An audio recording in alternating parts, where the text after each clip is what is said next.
Gloria a Dios.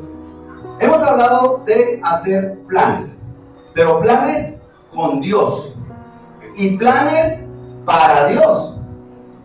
¿Es lo mismo? ¿Hacer planes con Dios y planes para Dios?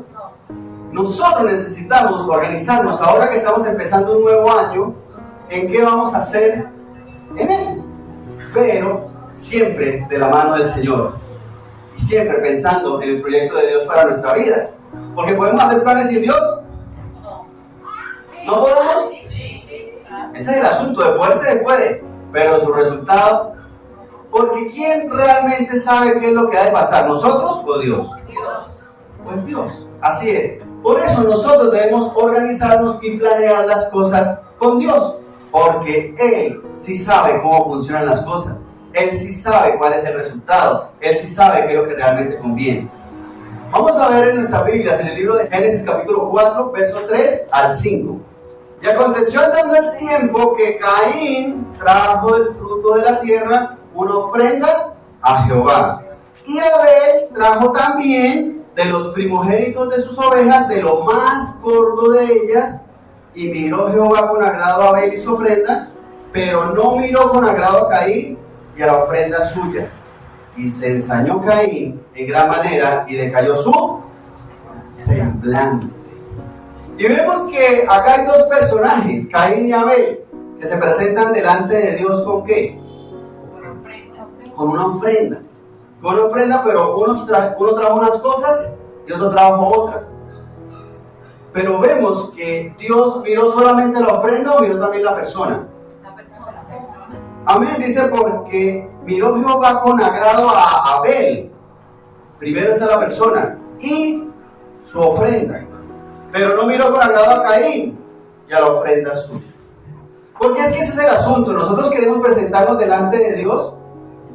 Cuando empezamos a buscar de Dios, queremos llegar delante de Él de cualquier forma. Y Dios nos recibe, pero nosotros debemos saber que muchas veces lo que nos falta es planear las cosas y hacerlas bien para agradar a Dios.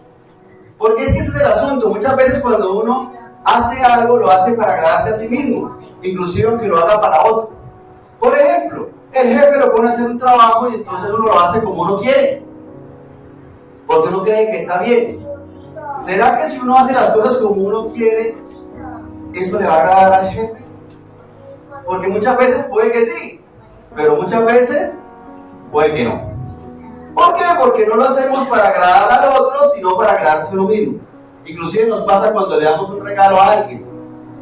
Viene el día del cumpleaños de alguien o un regalo especial y voy a regalar el perfume ese que me regalaron hace 2 años que no me gustó. ¿Sí? ¿Eso es hacer algo para la otra persona? No, ¿cierto? Y ese es el asunto. Nosotros, ¿qué tan dispuestos estamos para hacer las cosas bien? Eso es algo que nosotros debemos preguntarnos. ¿Realmente yo estoy dispuesto a hacer las cosas bien? ¿O sencillamente quiero hacer lo que se me ocurra? Lo que me salga, como me salga, como sea. Eso es diferente, ¿cierto? Una visita a alguien, una cita. Cuando son novios, eso para la cita, ¿se viste para sí mismo o se viste para el otro? Se perfume, se echa todo el tarro de perfume así no le quede más. ¿Por qué? Porque se hace para la otra persona. ¿Y eso hace la diferencia? Claro que sí, porque cuando se casan entonces ya no. Ahora sí no se hace para otra persona, ni perfume van a comprar. Ese es el asunto. Nosotros debemos evaluar si realmente estamos dispuestos a hacer las cosas bien para Dios. Y eso nos exige planear. Porque es que este pasaje es muy cortico y no tenemos mucha información con relación a eso, porque vemos que Caín trajo vegetales, sí, fruto de la tierra, ofrenda a Jehová. ¿Será que a Dios no le gustan los vegetales? Realmente ese no es el inconveniente. Lo que vemos realmente es que en Abel había algo de elegir lo mejor. Muy seguramente una preparación, algo programado. Podría ser que los dos salieron al mismo tiempo y llevaron la ofrenda, entonces el uno preparó la ofrenda y el otro cogió lo que encontró. Eso hace la diferencia, porque no es lo mismo, ¿cierto? Recordemos que Dios ve la acción, pero también ve la intención del corazón. y ambas cosas son importantes para el Señor. Entonces, si nosotros queremos hacer lo mejor para Dios, debemos planear, hacer planes para poder brindar a Dios lo mejor. Vamos al Evangelio de Mateo, capítulo 3, y vamos a leer el verso 1 y el verso 2. En aquel día vino Juan el Bautista, ¿qué? ¿Haciendo qué? Predicando en el desierto de Judea y diciendo: arrepentidos, porque el reino de los cielos se ha acercado. Ahí mismo en Mateo 3, pero el verso 7 y 8. Dice: al ver él, aquí está hablando de Juan el Bautista, que muchos de los fariseos y de los saduceos venían a su bautismo, les decía: generación de víboras. ¿Eso será un piropo o un ataque? Un ataque. Generación de víboras. Usted es una víbora. Tremendo, ¿no? Eso fue un ataque directo. ¿Quién nos enseñó a huir de la ira venidera? ¿Por qué? Porque resulta que Juan estaba predicando y ellos iban a bautizarse, pero miren lo que él les indica. Verso 8: haced pues frutos dignos de arrepentimiento.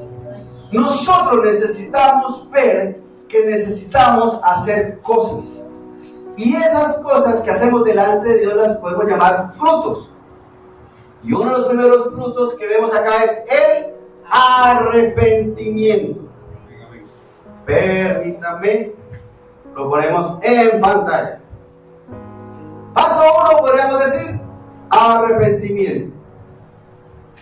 Bien, porque es que les pregunto, Juan estaba predicando acerca de qué tema, del bautismo. ¿Qué dice el verso 2? ¿Cuál era el tema de la enseñanza de Juan? El arrepentimiento. El arrepentimiento. Juan estaba predicando acerca de arrepentimiento. ¿Arrepentirse de qué? De los pecados. De los pecados, de la mala vida. ¿De qué más? La indiferencia. ¿De qué más? De la indiferencia hacia Dios. En esencia, de cambiar nuestro estilo de vida. Él estaba hablando al pueblo de que hay que arrepentirse, pero es que ese es el asunto. Nosotros hablamos hoy en día a las personas en general y le dicen: ¿y tú te arrepientes de algo? No, porque todo lo que he hecho me ha traído hasta este lugar. Y la gente no sabe ni siquiera que debe arrepentirse. ¿Por qué? Porque hay indiferencia hacia Dios. No nos damos cuenta que la gente quiere vivir una vida sin Dios, una vida lejos de Dios. ¿Por qué? Porque tienen las 3 comidas diarias, inclusive el exceso de comida es un problema porque no hace ejercicio, porque tiene su casa, tiene un trabajo estable, o los muchachos porque están en el colegio y como no me preocupan sino de las materias, de las notas. Entonces ese es el asunto, la gente ni siquiera sabe de qué debe arrepentirse. Y por eso ese es el primer paso del arrepentimiento. Porque sencillamente nosotros debemos saber, entender, ver, conocer, aprender qué será nuestra vida en un tiempo. Porque como no hacemos planes, y ese es el asunto, suponemos que ahorita al mediodía vamos a almorzar y que estaremos vivos para mañana. ¿Será que estaremos vivos para mañana? Pero eso la gente no se lo pregunta. ¿Por qué? Porque no hacen planes para el día siguiente, menos para dentro de 10 años. Usted le puede preguntar a alguien ahorita qué piensa hacer este año y de pronto le conteste. Pero pregúntale qué piensa hacer en 10 años y verá que sí. Y si le pregunta, ¿y en la eternidad? ¿O a dónde irás cuando mueras? Sencillamente son preguntas que la gente no se hace porque no se planea. Y como no tienen un proyecto en la eternidad ni un conocimiento de Dios y somos indiferentes ante Dios, pues ¿de qué me voy a arrepentir? De nada. ¿Quién me quita lo bailado? Dice la gente. Sí, eso yo hago las cosas y después miramos qué hacemos. Después miramos cómo resolvemos. Entonces el llamado de Juan como tal es a que el primer paso sea arrepentirse. ¿Arrepentirse de qué? De que se dé cuenta que lo que está haciendo no es eterno. Que nuestra vida es efímera, es como neblina, como hablábamos la vez pasada. Que lo que hagamos aquí, una buena carrera, un buen estudio, una buena profesión, tener una casa o tener 2, tener una moto, tener un carro, ¿nos lo llevamos para el cielo? No. También miramos qué es nuestro, qué le pertenece a uno, la camisa, el vestido, el celular, los hijos, qué es nuestro, qué nos podemos llevar, ¿sí? Si en cualquier momento los hijos se van, en cualquier momento la camisa se va, el celular el que más se va más rápido. Y creemos que las cosas que tenemos las damos por sentado y no nos damos cuenta que todo es pasajero. Pero entonces no debemos hacer nada. Claro que sí, pero lo que debemos hacer es proyectarnos para la eternidad. Y la forma de impactar la eternidad, lo decíamos la vez pasada, es como predicando el reino de los cielos, que ese sí es eterno. ¿Cuántos años vas a vivir en la tierra? No lo sabemos. Pero entonces ese es el asunto. Es necesario que podamos ver que nuestra vida no nos pertenece, no la tenemos comprada, no la tenemos segura. La única forma de tenerla segura es en Dios. Pero inclusive a personas que están en la iglesia, tú le preguntas, bueno, si tú te mueres, ¿te vas para el cielo? Yo espero que sí. Y esa respuesta no es certeza, es duda. Y donde no hay fe, Dios no puede obrar. Si yo no tengo la certeza de que con el Señor tengo vida eterna, algo me falta. Y eso por nombrar unos aspectos básicos. Entonces el primer paso podríamos decir arrepentirse, el arrepentimiento. Pero entonces, ¿qué dice el verso 8? Hacer pues frutos dignos de arrepentimiento. Entonces en el paso 1 podemos nosotros establecer que debemos dar frutos de arrepentimiento. La pregunta es, ¿por qué frutos? ¿Por qué frutos? Vamos al Evangelio de Mateo, ahí mismo en el capítulo 7. Alguien que lea del verso 15 al 20. Guardaos de los falsos profetas.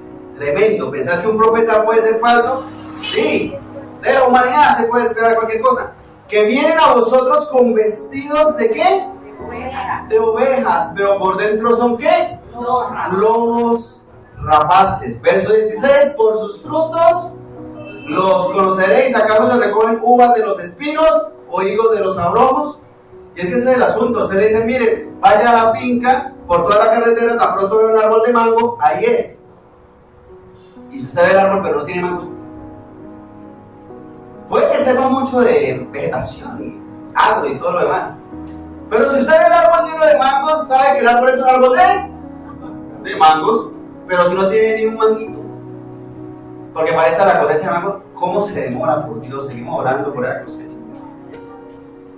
Ese es el asunto. Se reconoce por el fruto. Verso 17, así todo buen árbol da buenos frutos, pero el árbol malo da frutos malos. No puede el buen árbol dar malos frutos, ni el árbol malo dar buenos frutos. Todo árbol que no da buen fruto es cortado y echado en el fuego, así que por sus frutos los conoceréis. Fundamental, los frutos, porque es que los frutos son el resultado de la esencia. Yo puedo creerme un excelente árbol de mango, pero si jamás doy un mango. ¿Sí? ¿Sí? ¿Por qué? Porque sencillamente no estoy dando el fruto. Porque no puede ser solo palabras. Yo puedo decir que yo soy muy bueno, buenísimo, mejor dicho, que me falta la aureola y las alitas. Pero las solas palabras serán suficientes. Es necesario demostrarlo. ¿Por qué? Porque no es obvio. ¿Sí? Usted puede ver a alguien muy elegante con saco y corbata y todo lo demás. Pero con eso se sabe que la persona es una buena persona. No. ¿Por qué? Porque las apariencias engañan. ¿No hemos visto gente de saco y corbata insultando a la policía diciendo usted no sabe quién soy yo? La corbata es lo que le da el ser buena persona. No, no. Las apariencias engañan, tanto a favor como en contra. ¿O no? Porque es que si el ladrón entra todo sucio, chiroso, con la ropa rota, no lo dejan entrar. Pero si el ladrón entra bien vestido y toda la cosa, cuando se dan cuenta ya, engañados por las apariencias. ¿Y cómo se sabe la esencia? por el fruto, por las acciones. Entonces hay que demostrarlo. Es como el amor. La gente cree, no, es que yo la amo a mi manera, o yo lo amo a mi manera. ¿Sí? Que a mi manera es no hacer nada. Eso es demostrar el amor. El amor es obvio. No, es que obvio que me ama, obvio. No, son las acciones, los hechos, el hacer lo que demuestra realmente lo que somos. Entonces, por eso es que es necesario los frutos. Nosotros debemos entender, tener claro que demostrar es hacer. Hacer es demostrar. ¿Por qué? Porque podemos estar llenos de buenas intenciones, pero si no hacemos ninguna, no, es que yo quiero hacer tal profesión, pero si no estudia, si no va a clases, puede tener toda la buena intención. Por ejemplo, mucha gente quiere ser millonario, tener muchos millones, pero no trabaja, no se esfuerza, quiere que le caigan encima los lingotes de oro. Con que caiga uno ya está mal. Ese es el asunto. Nosotros debemos tener claro que para el Señor nosotros debemos dar fruto, debemos hacer. Esos son los frutos. Miren lo que dice el verso 19. Todo árbol que no da buen fruto, ¿qué le va a pasar? Es cortado y, por si acaso, echado en el fuego. Tremendo, ¿no? O sea que sí es importante dar frutos. Sí, yo puedo decir que yo soy arrepentidísimo, pero si no estoy haciendo nada. ¿Qué es arrepentirse? Cambiar. Darle la vuelta. Arrepentirse es sentir dolor por eso malo que he hecho. Pero no solamente sentir dolor y que la lagrimita se salga. Es cambiar. Esto y proponerse no volverlo a hacer. Porque si yo me arrepiento todos los viernes de lo mismo, ¿será un arrepentimiento genuino? No, porque por sus frutos lo conoceréis. Y ese es el asunto. Entonces, todo árbol que no da buen fruto es cortado y ay. Después de que cortó usted un árbol, ¿lo puede volver a pegar ahí al tronco? No, pero se puede sembrar una ramita ahí, ¿cierto? Se puede. Pero si ustedes ese árbol que cortaron, ¿qué van a hacer con eso? ¿Y se le echaba a dónde? Ahora sí se nos acaban las esperanzas, ¿sí? Porque bueno, se partió la ramita, entonces tratemos de pegarla así como Mr. Miyagi. Exacto. Pero si cogen ese árbol y lo echan a la candela, ahí sí. Ojo con eso, porque es que, miren que el Señor está hablando que todo árbol que no da buen fruto, es que a mí no me va a pasar. No, a mí no. A los demás sí, pero a mí no. Y ese es el asunto. Cuando se dice todo árbol, ¿se refiere a unos sí o otros no? A todos. Ese es el asunto. Ese es el asunto, porque somos creados con un propósito. Y al que sabiendo hacer lo bueno no lo hace, ¿qué pasa? Se le constituye el pecado, le es pecado. Entonces debemos dar frutos y por eso es que nosotros estamos aquí. Entonces el paso 1 es el arrepentimiento, o sea que debemos dar frutos de arrepentimiento. Que realmente si yo estoy buscando de Dios, me arrepiento de las cosas malas que he hecho, pues no las vuelvo a hacer, me propongo no volverlas a hacer y empiezo a hacer todo lo bueno, todo lo que se me alcance. Vamos al libro de Filipenses, capítulo 1, y vamos a leer el verso 9 al 11.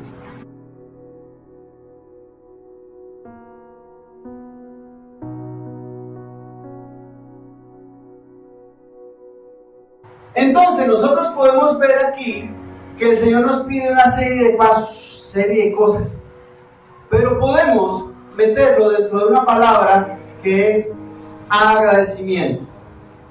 Nuestro segundo paso en esta serie de dar frutos es el agradecimiento a Dios. ¿Tenemos cosas que agradarle a Dios? ¿Que agradecerle a Dios? Sí. Una que otra cosa, ¿cierto? ¿O hay muchas cosas para agradecerle a Dios? Muchas. ¿Cuál? La vida. La vida. ¿Cuál otra? Va una. Claro, de la vida en adelante. De la vida en adelante. La familia. Sigue siendo una. La familia. La familia, van dos.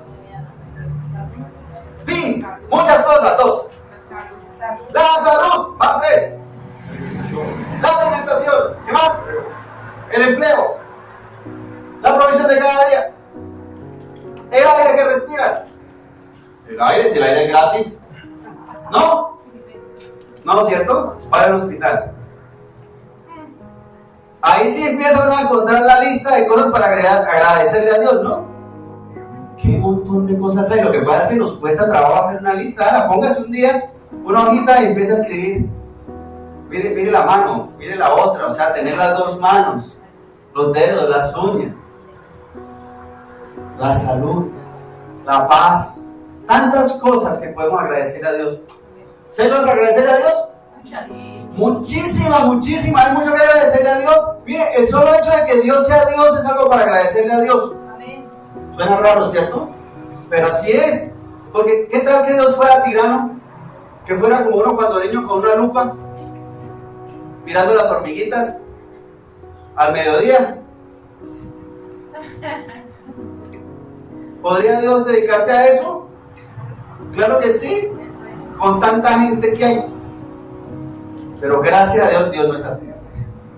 Dios es bueno. Y eso es algo para agradecerle a Él.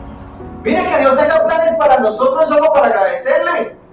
¿Sí? Mire, es que si uno mira, inclusive en las empresas, el jefe no es que tenga muchos planes para usted. Tiene planes para su cargo, para su puesto. Pero para uno como persona. Pero un rey tiene planes para su pueblo, ¿qué? Lo que le importa es que produzcan para que le paguen sus impuestos. Pero Dios, que es el dueño del universo, tiene planes para ti, y para mí, y para tus hijos, y para tus generaciones, y para cada uno, diseñado específicamente para ti. Genial. Cosas para agradecerle hay muchas.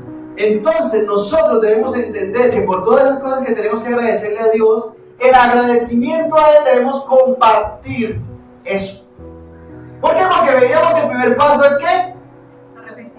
Arrepentimiento, darnos cuenta de que las cosas las estamos haciendo mal. Y afuera hay gente que está haciendo las cosas mal. Mucha. Pero el agradecimiento a Dios por lo que Él ha hecho en mí, lo que ha hecho con mi familia, con mis generaciones, yo puedo compartir eso que Dios ha hecho conmigo, con los demás, para que puedan dar el paso uno, arrepentirse. Porque me pregunto, si yo predico el Evangelio, entonces se acaba el Evangelio. ¿Se me agota lo que Dios ha puesto en mi corazón? Al contrario, entre más usted predique, entre más enseña, usted crece más. Su familia crece más, usted crece más espiritualmente porque se multiplica. Es todo lo contrario y contraintuitivo, como dicen por ahí. Sí, porque si yo tengo un paquete de billetes y empiezo a repartirlos, se me acaba. Entonces yo creo eso, si yo reparto lo que tengo, se me acaba. Pero si yo doy paz, doy gozo, doy alegría, doy la palabra del Señor, ¿se me acaba o se me multiplica? Se multiplica inclusive en su casa, en su barrio. Si usted le predica a su vecino, entonces va a tener problemas con su vecino, si él se convierte, o será todo lo contrario. Qué genial sería que el vecino de uno también conociera al Señor, ¿cierto? ¿Le está predicando? Porque es que se multiplica, y si usted le predica al vecino de al lado, entonces él le va a predicar al que está al lado de él. Y entonces mientras tanto le predica al que está a este lado. Llegará a un punto en el que eso se multiplica de tal forma que todo el edificio, toda la cuadra, todo el barrio conocerá de Dios. ¿Cómo será eso? ¿Se alcanza usted a imaginar eso? El vecino ese que es tan cansón que pone música todos los viernes a las 2 de la mañana.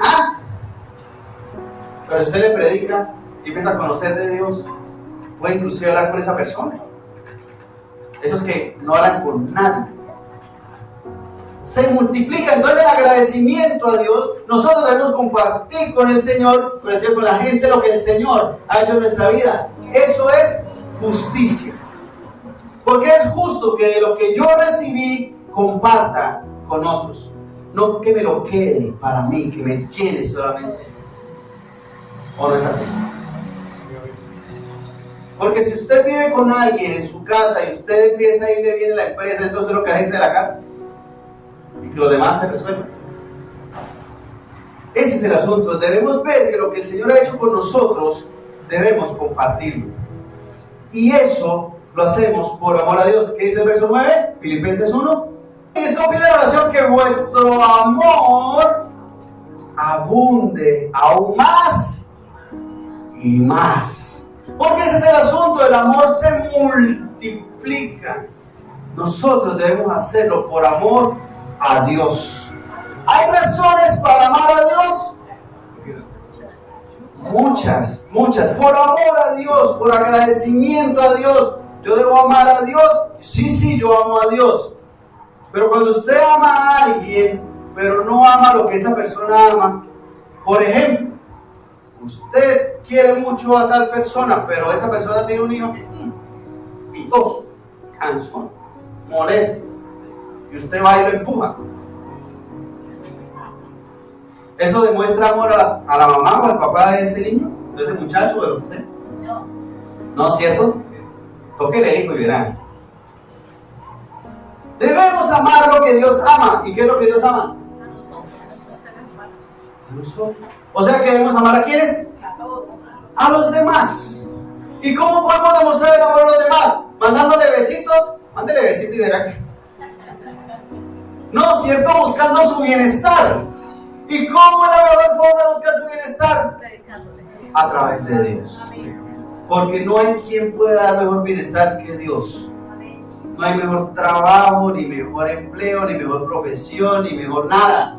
No es que eso, vivir en la playa, que vivir en la montaña, que vivir en no sé dónde, no se compara con Dios, con lo que Dios hace en nuestra vida. Entonces nosotros debemos predicar por amor a Dios, a lo que Dios ama, que es a todos los demás.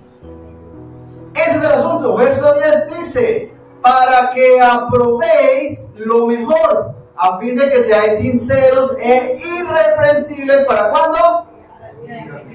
Para el día de Cristo. Debemos prepararnos, debemos estar listos, porque Jesucristo vendrá. Y cuando venga, se acabó el plazo. Si Jesucristo viene en ese momento, ¡pum! Piense en su familia. ¿Cuántas personas se quedan? Solamente en su familia, y eso es los que tiene cerquita. ¿Cuántos? ¿Ah? Piensen en la familia de esa familia. Las esposas, los hijos, los sobrinos, los primos, los nietos. ¿Ah? Si fuera en este momento. No, vamos a predicar que estamos viendo aquí. Ese es el asunto. Debemos estar preparados. Hacerlo preparados para el día de Cristo. ¿Por qué? Por agradecimiento. Esos entonces son frutos de justicia.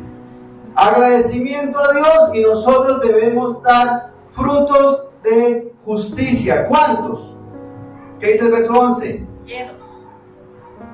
Llenos de frutos de justicia. ¿Ya estás lleno de fruto de justicia? Uy, es que yo le he predicado a tantísima gente y tanta gente se ha convertido que ya no necesito predicarle a nadie más, ya estoy lleno. ¿Sí? ¿Ya estás ahí? Ya quisiera uno, ¿cierto? No, ya le prediqué a toda mi familia, ya todos se convirtieron, ya no hay que predicarle a nadie más. ¿Sí es así? ¿No? ¿Uno no se llena con uno solo? No. Ese es el asunto. Llenos de frutos de justicia. Es necesario frutos de justicia en agradecimiento a Dios. Vamos al libro de Gálatas, capítulo 5, versos 22 y 23. Mas el fruto del Espíritu es amor, gozo, paz, paciencia, benignidad, bondad, fe, mansedumbre, templanza. Contra tales cosas no hay ley. Amén. Exactamente, así es. Entonces nuestro tercer paso es vida espiritual. Y en la vida espiritual entonces encontramos los frutos del Espíritu. ¿Espíritu está con mayúscula o con minúscula? Se refiere al Espíritu Santo. Y tenemos entonces esta lista: amor, gozo, paz, paciencia, benignidad, bondad, fe, mansedumbre y templanza. Debemos dar también estos frutos. Y entonces en este punto, en este tercer paso, podemos comparar cómo es la vida natural y la vida espiritual. Entonces, para la gente común, ¿qué es amor? Es que te amo, así estés casada, pero te amo. Para la gente del común el amor es pasión. Es que cuando la veo me derrito, no soy capaz de contenerme. Eso es lo que ofrece el mundo. Pero en el Señor, en nuestra vida, cuando pasamos de la vida natural, cuando realmente nos arrepentimos de las cosas que estamos haciendo mal y empezamos a ver la vida espiritualmente, reconocemos que el amor va más allá de solamente un sentimiento, que el amor es una decisión donde yo decido ser bendición para la otra persona, busco el bienestar de la otra persona. Y el amor pasa a ser bondad, buscar el bienestar. No es que la amo, que esté casada. Pues aléjese, diga. Porque realmente le está buscando el bienestar. Entonces cuando aprendemos a ver las cosas de forma espiritual, entendemos diferente y me puedo arrepentir de eso que estaba intentando hacer. Me alejo porque su bienestar está en que yo me aleje. El peligro soy yo. Entonces, eso por nombrar un detalle. El gozo. El gozo usualmente es algo pasajero. Ah, eso qué fiesta. No, eso amanecimos y no sabíamos ni dónde estamos. Buenísimo. Tan buena estuvo la fiesta que ni me acuerdo de qué pasó. Ah, pero ahora sí se lo recuerdan porque eso ya está en redes sociales. Ya eres viral. Ese que está encaramado en la mesa, ese es usted. ¿Cuántos no amanecen buscando gozo? No pasan de ese día buscando gozo. ¿Pero el día siguiente persiste el gozo? No. No, al contrario, el sufrimiento, el dolor de cabeza, la enfermedad, el dolor. Se gastó todo el salario en un día. ¿Eso trae gozo? No. No, eso fue pasajero. En cambio, en la vida espiritual el gozo es permanente. Porque el Señor nos llena y nos muestra el camino y siempre andamos gozosos. Paz. ¿Qué es la paz para el común de la gente? Que no haya violencia. Y por eso entonces el gobierno hace negociaciones raras con las personas violentas, para que supuestamente no haya violencia y eso será la paz total. ¿Será que esa es la paz total? No. Lamentablemente. Eso es una parte, ¿sí?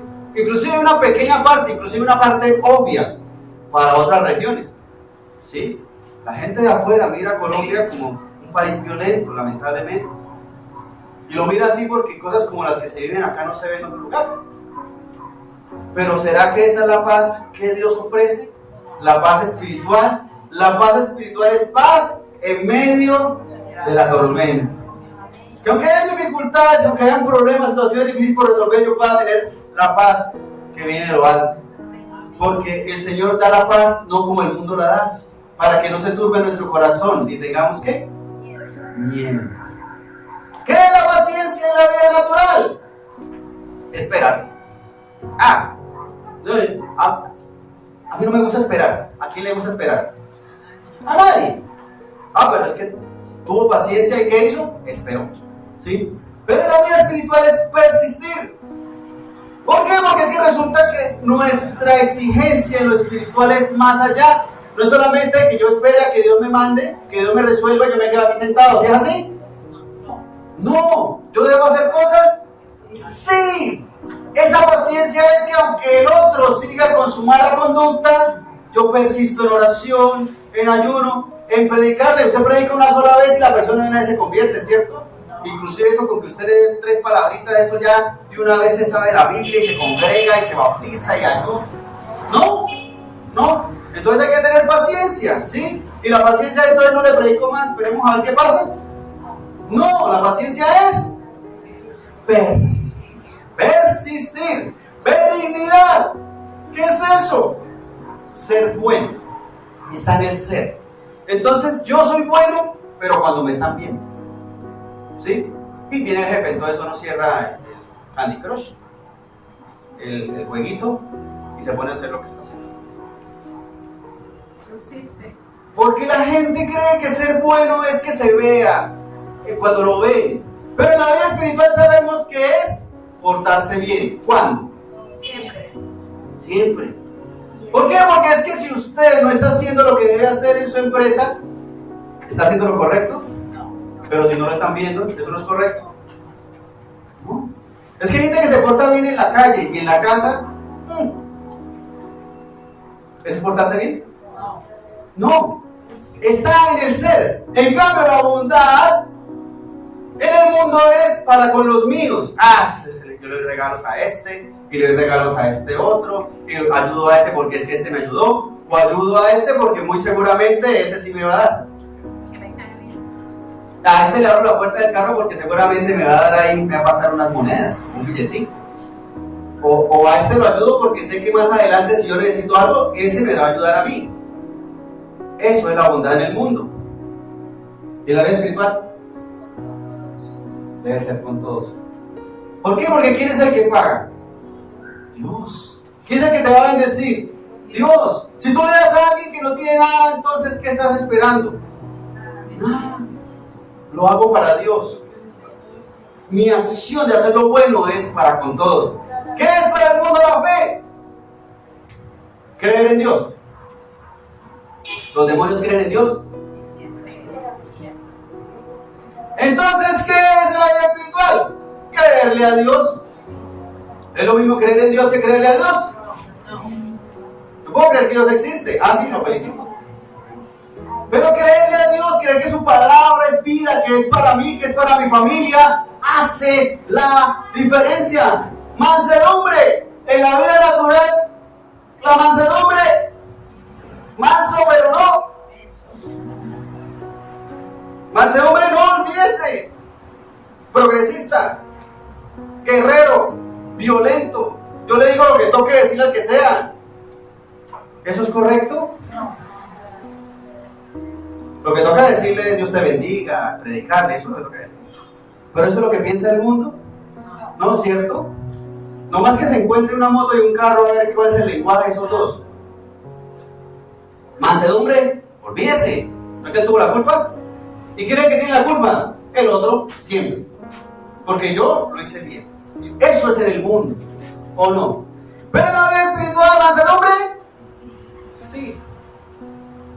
Así el otro ya tenía la culpa. ¿Por qué? Porque es que si yo doy palabras dulces, la blanda respuesta aplaca la ira. En cambio, si yo ofrezco violencia, voy a recibir. Si me cerró la moto. En cambio, si tengo mansedumbre, pero no es que le pegó al carro, él tiene las herramientas para arreglarle el carro ahí. No. Mansedumbre, entonces, ¿sí o no? En la vida espiritual, sí. ¿Nos cuesta? Sí. Entonces, mira lo siguiente: templanza. En la vida natural, a veces. No, pero es que ¿cómo me voy a aguantar? No es que yo tenía todo el derecho, no es que yo tenía toda la razón. Entonces, templanza a veces. Pero en la vida espiritual, ¿cuándo hay templanza? Siempre. Siempre, aunque sea casi imposible resistirse, es necesario tener templanza. Y ese es el asunto. Paso 3 entonces. Debemos tener vida espiritual. O sea, los frutos del Espíritu. Ese es el asunto, mis hermanos. Nosotros necesitamos poder planear las cosas para poder avanzar en el Señor, para poder caminar con Dios y poder crecer en Él. Si no, estamos faltando. Queremos presentarnos delante de Dios de cualquier forma y resulta que así no es. Debemos dar frutos. Frutos. Entonces, inicialmente podemos decir frutos de arrepentimiento, pero de ahí pasamos entonces a frutos de justicia, agradecimiento al Señor, pero a medida que vamos avanzando, entonces damos frutos del Espíritu. Pero si alguna cosa pasa, pues vainas, toca volver a dar frutos de arrepentimiento. Pero el plan es quedarnos creciendo en los frutos de justicia, en los frutos del Espíritu, porque los frutos de arrepentimiento ya los damos. Pero ¿en qué paso estamos? No es en qué paso estamos, es que a veces esto se puede estar repitiendo. Y necesitamos andar en el Señor. ¿Hasta cuándo? Hasta que alcancemos algo que se conoce como madurez espiritual. Porque hay que dar frutos. Así es. Pongamos de pie, por favor, vamos a orar. Vamos a darle gracias a Dios por su misericordia, por su bondad, por lo bueno que es Él. Porque Él espera en nosotros que demos frutos. Pero a veces nos demoramos, ¿cierto? ¿O no nos demoramos nunca en dar frutos? ¿Cuánto tiempo podemos demorarnos dando frutos? ¿Cuánto tiempo cree usted que es el prudente para dar frutos? Ese es el asunto que a veces decimos, no, pues yo creo dar frutos en unos 20 añitos. ¿Sí será eso correcto, dar frutos en 20 años? No, es que yo estoy muy joven, cuando tenga por ahí 80 es que empiezo a dar frutos. ¿Sí es así? ¿No a los 80? Entonces a los 75. ¿A los cuántos? ¿A los cuántos hay que empezar a dar frutos, hermano? Ya. ¿Para qué esperamos? ¿Para meterse en líos? ¿Para que quede más difícil dar frutos? No, a los 30. Tan pollo, ¿no? Ese es el asunto. Ya, necesitamos dar frutos ya. ¿Por qué? Porque debemos empezar a dar los pasos ya. Demos los pasos porque Dios está viendo, listo, no has dado frutos, pero estás dando los pasos. Pero si yo lo que estoy es dando pasos para atrás, no estamos haciendo nada. Oremos, Señor Dios Santo, Rey Todopoderoso, ante tu presencia, damos la alabanza, la honra y la adoración, porque tú eres bueno, porque eres grande, porque eres misericordioso, Dios, porque tienes bondad con nuestra vida, Señor Santo, y porque hoy nos acompañas y nos llenas con tu presencia, con tu gracia, con tu amor, con tu gozo, Señor Santo. Pero estás esperando, Señor, que nosotros demos pasos, Señor Dios. Caminemos conforme a ti, Señor Dios Santo, que demos frutos de arrepentimiento, que demos frutos de justicia, que demos frutos del Espíritu, Señor. Oh Rey de los cielos, que crezcamos para ti, que demos mucho fruto.